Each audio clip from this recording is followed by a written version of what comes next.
ಅದು ನಿನ್ನೆ ಆ ಸಾರ್ವಭೌಮ ಸದನದ ಬಾಗಿಲಿನಿಂದೇ ಬೂಡ್ಸಿಂದ ಒದ್ದವ್ರು ನಾವು.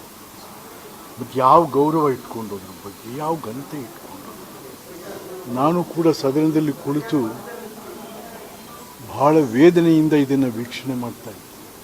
ಭಾರತದ ಯಾವುದೇ ವಿಧಾನ ಪರಿಷತ್ತಿಗೆ ಮೀರಿ ನಿಂತಂಥದ್ದು ಕರ್ನಾಟಕ ವಿಧಾನ ಪರಿಷತ್. ತನ್ನದೇ ಆದಂಥ ಸಂಸ್ಕೃತಿಯನ್ನು ಬಿಂಬಿಸಿಕೊಂಡು ಬಂದಂಥದ್ದು. ಆ ಸ್ಥಾನವನ್ನು ನಾವೆಲ್ಲ ಸೇರಿ ಕಳೆದುಬಿಟ್ಟು ಇದ್ರ ಬಗ್ಗೆ ಅಪಾರವಾದಂಥ ಭಾಷಣ ಮಾಡ್ತಂಥ ಕೆಲವರೆಲ್ಲರೂ ಕೂಡ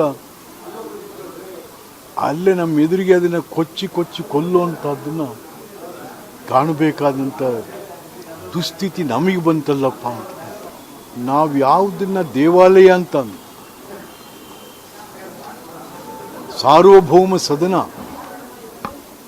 ಅದು ನಮ್ಮ ದೇವಾಲಯ, ಜನತಂತ್ರ ವ್ಯವಸ್ಥೆಯ ದೇವಾಲಯ. ಅದಕ್ಕಾಗಿಯೇ ನರೇಂದ್ರ ಮೋದಿಯವರು ಪ್ರಧಾನಮಂತ್ರಿಯಾಗಿ ಸಂಸತ್ತಿಗೆ ಪ್ರವೇಶ ಮಾಡುವಾಗ ಅದರ ಹೆಬ್ಬಾಗಿಲಿನಲ್ಲಿ ಅದರ ಮೆಟ್ಟಲುಗಳಿಗೆ ತನ್ನ ಹಣ ಇಟ್ಟು ನಮಸ್ಕರಿಸಿದರು. ಆದರೆ ನಿನ್ನೆ ನಾವು ಕಂಡಿದ್ದೇನಪ್ಪ ಅಂದರೆ ಅಂತಹ ಸಾರ್ವಭೌಮ ಸದನದ ಬಾಗಿಲನ್ನು ಬೂಡ್ಸಿನ ಕಾಲಲ್ಲಿ ಒದ್ರು.